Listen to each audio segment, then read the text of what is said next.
Y'all remember when Ramon Emanuel says you can't let a good crisis go to waste? I've been thinking about these pipelines that seem to be blowing out almost routinely. These pipelines anymore, and the pipeline DAPL up there in the Dakotas, and what's going on there. Do you ever think that maybe this has nothing to do with energy independence, has actually nothing to do with oil? Because it's very questionable from everything I've been able to research and find just how much good that oil pipeline is going to do for America. It's basically going to go from Canada and it's going to end up in the Gulf of Mexico there. And it's going to help this big international corporation. I don't doubt that it's going to provide some jobs, but everything I'm seeing, it's not nowhere near the jobs they were originally forecasting. I also don't doubt that the local politicians all been bought off. I don't doubt it one bit. If you want to make something valuable, more valuable, the best way of doing that is making it more scarce. Correct? If you keep polluting the water, it's going to make that water more valuable for the people that are actually controlling the water. We know the EPA has been doing all they can to get control over all the water in this country. They tried to pass a bill through Congress here not too long ago that would give them control over all watersheds, or what they interpret as a watershed. I mean, if it was just a spot on the property that seepage or would hold water during the springtime or something along that lines, it would give them control. Or look what they did to Joseph Robertson with building a few ponds on his property. That's groundwater that just came in. He's in prison for that, building ponds on his property. Okay, look what happened in other places up in Oregon, where a man is serving time right now in prison for collecting rainwater, and another one for building ponds. This is crazy. They are trying to get control over all the water in this country. And I'm really starting to wonder about these pipelines that almost routinely blow out and pollute the water. There's a big one going on right now in South America. There's another one on the Yellowstone River up there in Montana. This happens all the time, all the time. Look what happened on Animas River. We're in Colorado there, where the EPA accidentally released 3 million gallons of polluted water. And it was predicted a week before. Now that water actually goes through a reservation, and they had to have water trucked in, and they probably still are. That water in that river, they're saying, oh, it's cleaned up. Independent analysis is saying, no, it's not cleaned up. There are all kinds of heavy metals in that water. That water is going to be toxic for 20, 30 years, 2 and 3 decades. All right? So there goes a water source. It's gone. EPA did that. You see this pattern? Could there be a whole different agenda going on here about getting control over the water? You know, Henry Kissinger said you get control over the people's food, you'll control the food. Well, I'm going to tell you what, you control their water, you control them a whole lot more than just by controlling their food. So I'm seeing a pattern here. And those Native Americans up there, you know, they're fighting for everybody. They're fighting for clean water, water that you can drink, for everybody downriver. And then you got those Leos, those Anglo law officers. They look like they're retarded, you know. They can't even talk. They just sit there and stare.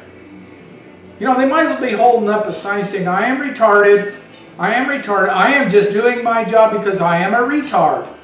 Please have mercy upon me. I am nothing but a retard doing his job. You know, what good is your job, Mr. Leo, law enforcement officer, if you don't have clean water to drink, if you don't have clean air to breathe? And that brings up another point for those people who say, oh, they wouldn't do that. Oh, do you remember the carbon footprint that they tried to get passed? You know, the carbon tax?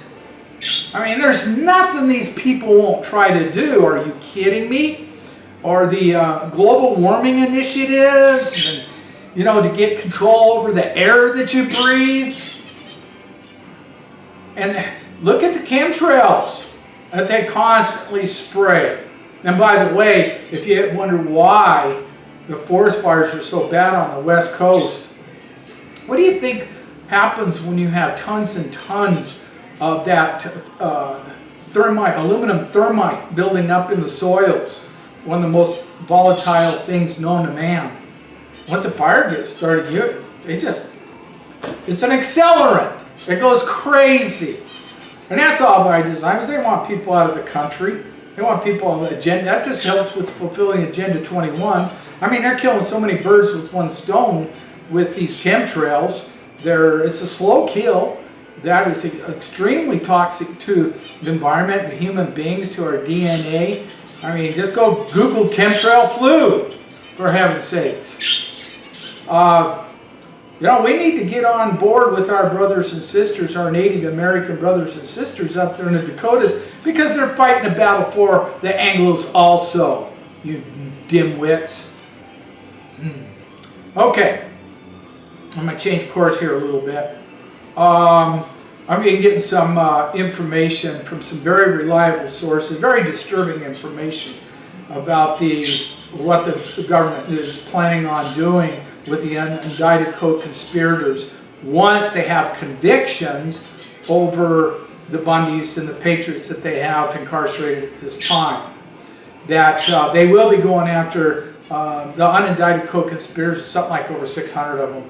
So, you know, they got one guy in jail because on Facebook, he clicked like. He clicked like. Message like at the Bundy Ranch. Got another one who came out one day, never carried a firearm. His last name is McGuire. Never carried a firearm, just as a protester. They got him in prison.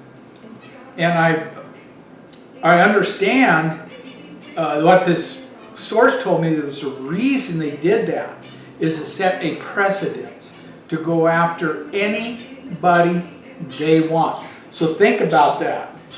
So a co-conspirator is anybody on Facebook that clicked like or messaged like on their Facebook. Oh my God. You see what's going on here, people? Do you see what's going on here? You know how many actual co-conspirators there are?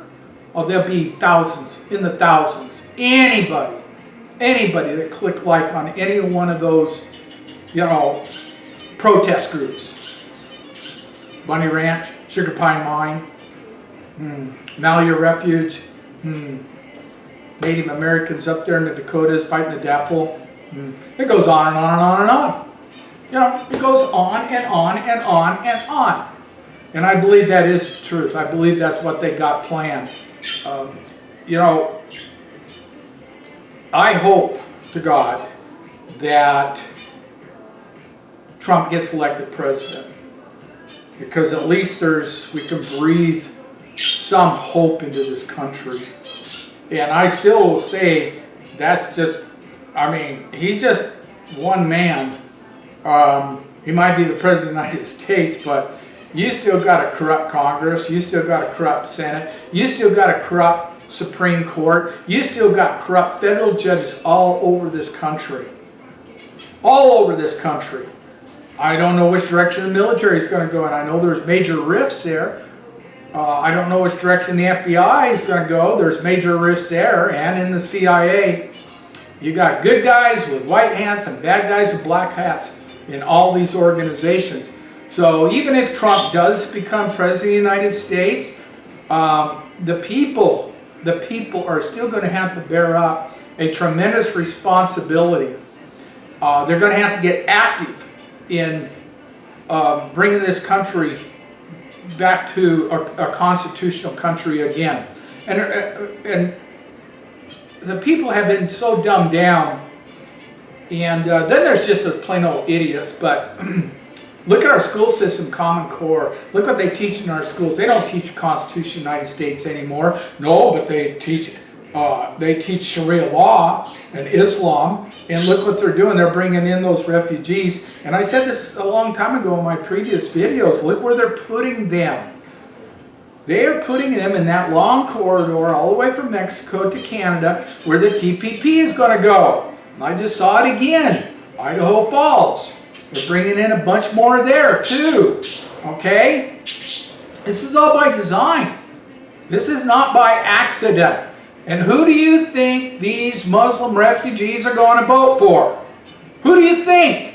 They're going to vote liberal. They're going to vote for every Democrat, liberal Democrat there is. Every giveaway program, because they're already living on giveaway programs. They're going to do what they feel is in their best interest. That's who they plan on voting for. And you got all these churches that are bringing them in, including the Mormon church, that's bringing a bunch of them in along, all through Utah too. But how insane is that? They believe in Sharia law, okay? That is anti-Christ. That is anti-Christ. So you've got all these Christian churches promoting anti-Christ, promoting Sharia law. That is so blasphemous. You know, that's such a violation against the Holy Spirit.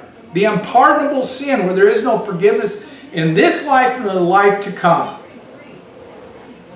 And this is all by design. You know, it's a multifaceted attack.